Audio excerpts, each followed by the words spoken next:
What's up, everybody? Welcome back to Sweat Equity. Today we're going to do uh, a radiator on a 99 Toyota Camry, 4-cylinder. All right, let's get started.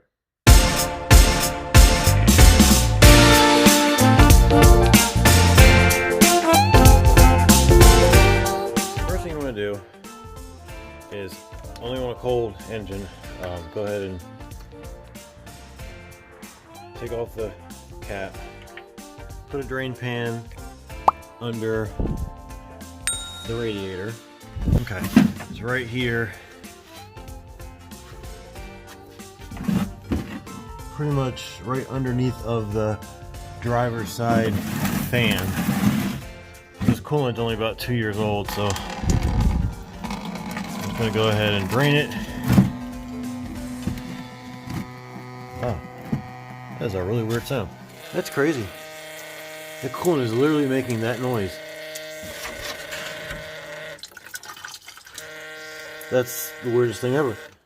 Literally making that kind of a noise when it hits the bottom. That's so weird. Anyway, we're gonna go ahead and let that go. And we can meanwhile start to do a couple other things. You're gonna take off the two top, those are 12mm bolts holding the bracket on right there.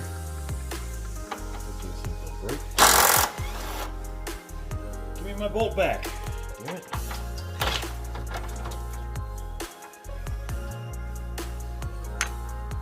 I think I actually ordered a new cap too, so we're gonna get a new one of those. But right now, these just lift off. These things are kind of set down in the bottom, and they're secured at the top with the brackets, so they kind of fit down in the bracket on the bottom. And basically, we're just going to be disconnecting this hose, top radiator hose, bottom radiator hose, and there's 4 10mm bolts holding the fans to it. So, and I like to use the OEM style clamps. The worm clamps just don't really work that well in my experience. They can put like pressure points in certain areas. To just try to use the original clamps. And these can wear out, but these are the original in this car, and this thing is, over 20 years old and they still work. These hoses are only a couple years old. When I got the car, I replaced the hoses. Just play nice and twist off. Yeah, there we go. See how much of a mess we make here. Yeah, a little bit.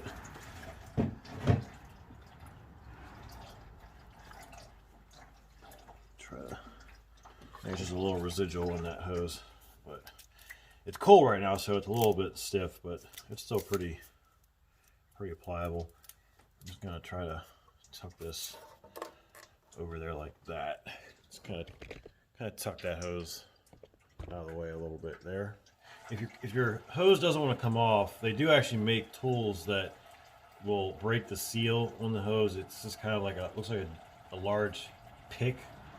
It has kind of a squiggly bit on it, and you kind of work it around the hose, and it'll break that seal to where you can pull it off. A lot of times, if this thing has been on here for like 10 or 20 years, that won't come off that easily.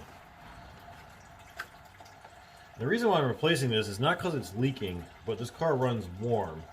It runs it like, I'd say 2/3 of the way up on the gauge. Sometimes it'll get up to about 3/4. It never actually overheats. But this is an aftermarket radiator that was put in at some point in its life, and I've literally done everything else. It does not leak or use any coolant. The thing, you can see this was perfectly full. The bottle has, the right level of coolant in there. I've replaced the thermostat twice. I thought just in case. Maybe the first one I got was bad. The hoses, everything else, the water pump was replaced. Everything else has been replaced. So the only thing left is this. And if I crank the heat up really high and blast the fan, the temperature comes right back down to where it should be. So the new radiator for this was about $60 on Rock Auto. and it's a Denso, so it's an original equipment radiator. For 60 bucks, we're gonna go ahead and just replace it and hope for the best. All right, so we're gonna go ahead and take the tins off.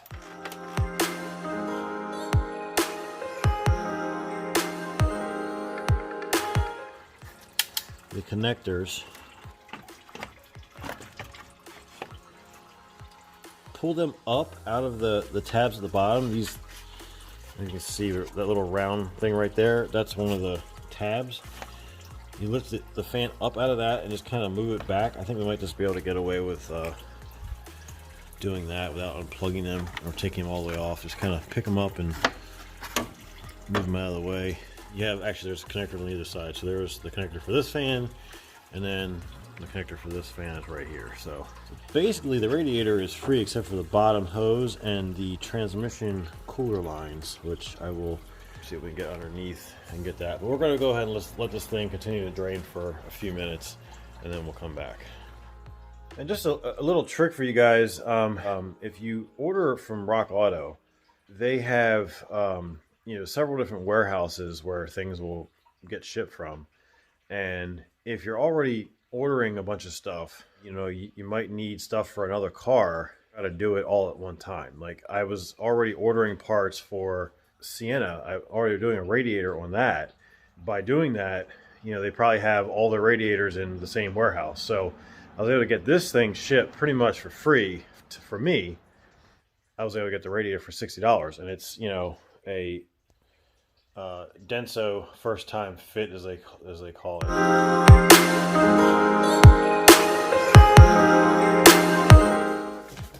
Another thing I did was went ahead and ordered actually parts for a few of my cars, but something like wiper blades. You get wiper blades for one. You get one wiper blade. You're paying shipping for, I don't know, $8, $10, something like that.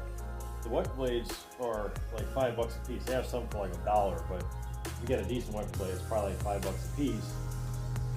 But you're paying the shipping for 1 or 10, and it's like the same price. So I went ahead and just ordered wiper blades for like the whole fleet, and probably for what you paid for like one set at Advanced Auto Parts and something like that. So there it is. Brand new radiator. And that should be just exactly like the one that's in the car already. That's the top of it. Got the Denso right there. It says made in Taiwan. I will let you know that even at the dealer right now, there's usually 2 options that you can get at the dealer. Most everyone's going to go with the cheaper option because, that's what people do. It's going to be made in Taiwan also. There's like 2 different lines of stuff. So this is just as good as what you'd be getting at the Toyota dealer, pretty much. All right, so when you come under the car, you got to disconnect. Right here's your lower radiator hose, same as the top. You just squeeze the clamp, slide it back. This is the coolant temperature sensor. This is actually what turns your fans on and off. Right here, this is one of your transmission cooler lines. You're going to squeeze that clamp, which looks very, very rusty. Hopefully that will be okay for now. I'll probably end up wanting to replace that. And way over here, this is all the way over on the driver's side, is the other transmission cooler. So you take 1, 2, connector, and the lower radiator hose. That's what you're going to be taking off. You're going to still lose some more coolant when you pull the lower hose off, so just have the drain pan ready for that. And also when you pull the trans cooler lines off, you're going to get a little bit of a drip from that. So I have a different pan so I don't contaminate my coolant.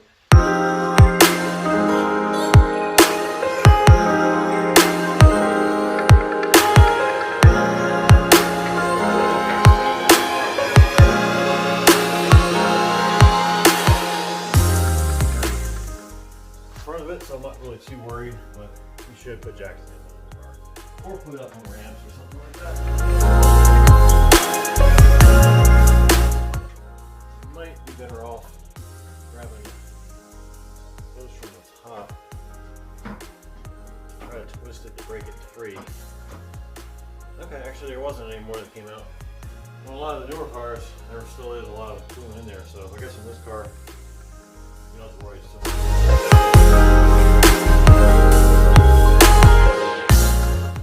Trans-coolant line coolant. That stayed together for now. We just into the dust. You just twist the hose a little bit with your pliers. That'll break the seal on that. And just pull it off and yeah, a little bit comes out. Try to catch as much of it I can in this pan right here. And of course the jack's in the way, so it wants to go all over the jack. From my experience, you don't normally lose enough trans fluid to actually have to add any more fluid, but I guess it's a good idea to check your trans fluid level after you do this, because it will be a little bit lower. Alright, so that's one side. I'm going to go ahead and unplug the electrical connector right here for the one that I showed you for the fan switch. And that you will have to transfer over to the new radiator. Now I'm taking off the last hose, which is the trans cooler from this side. Let's pull it back, twist it, work it back, work it off. Come on. There you go. Let that drain in there, and we should be free to pull this puppy up out of here. It looks like there's a cable, there's a wire that runs across the bottom. Just pull it up and unclip that. Alright, so we have one radiator. And you also are going to want to pull these little things off right here too. These little feet. And those are going to go into the new one. Sorry, new versus old. As you can see, everything pretty much looks identical. Let's see if we can give it a little bit of persuasion here. I guess that way, if for whatever reason you had one that it didn't have the sensor right there, it would be sealed off. The old switch right here, just unscrew it. I'm just using an open end or a adjustable wrench here to take that off. This is actually relatively new too. This was another thing that I replaced as maintenance just to see if it would help the running warm situation, but it did not help. You know, there's diagnosing things, and then sometimes if you have a car that's so old and you have parts that are original,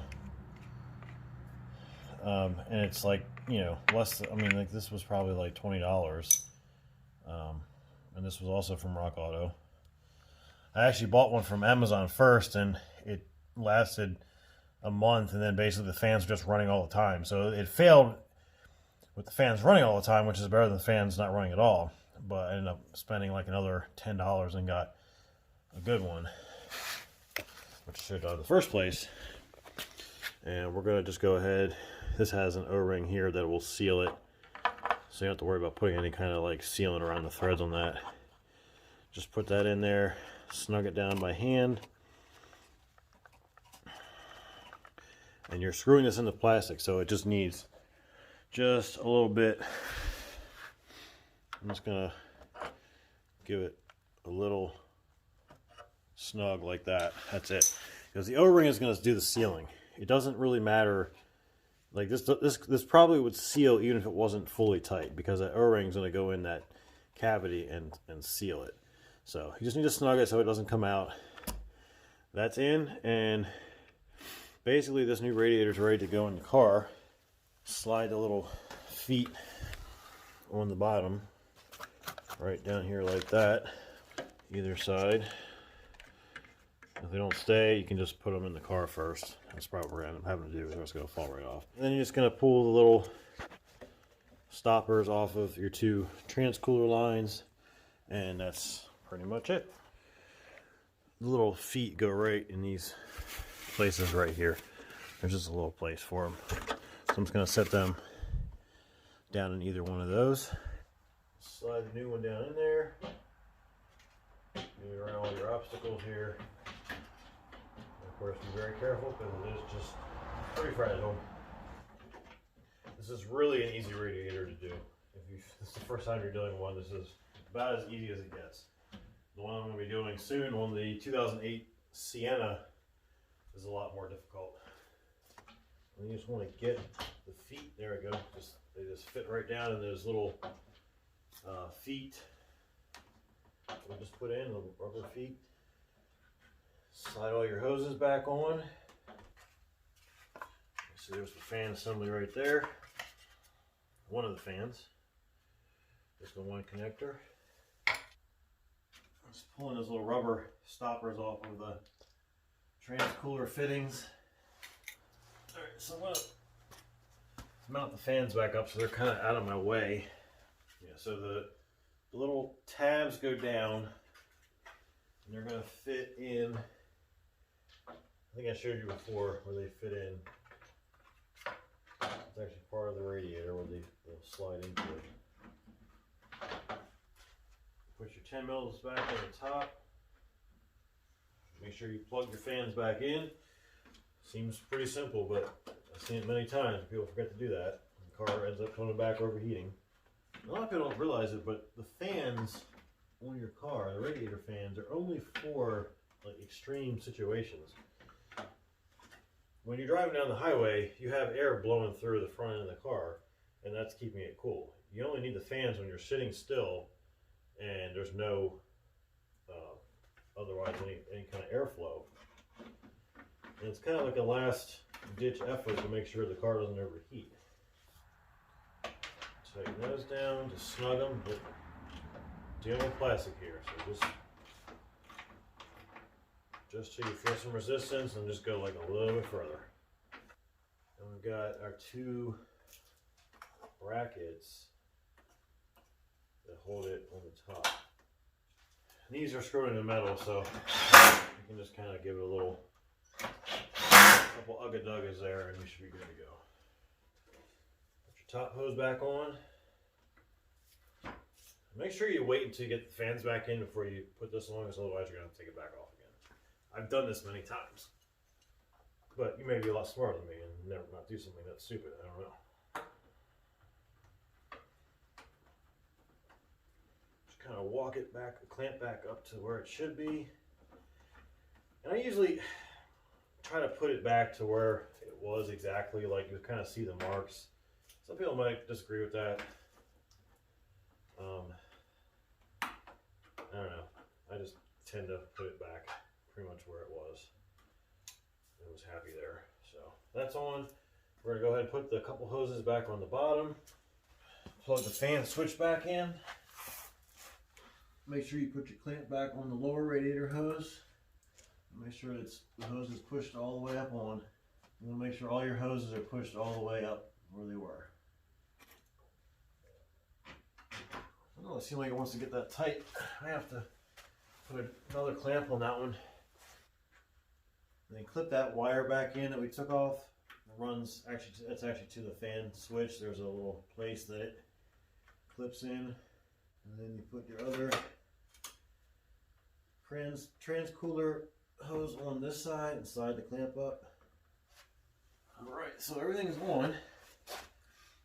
And basically we're just going to go ahead and fill it up with coolant.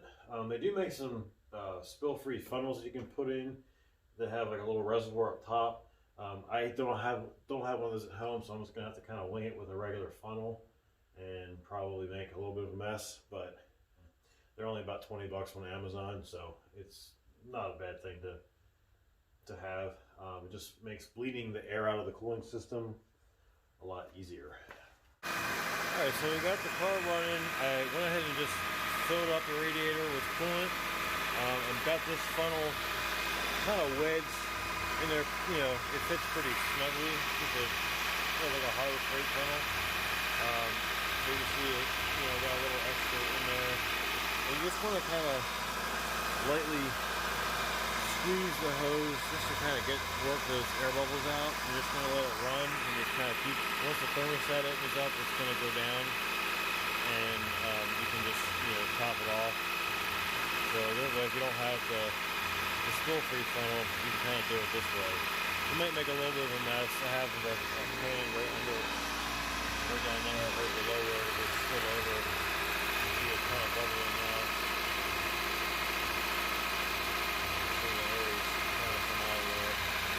So just going to do that until, basically until the fans kick on.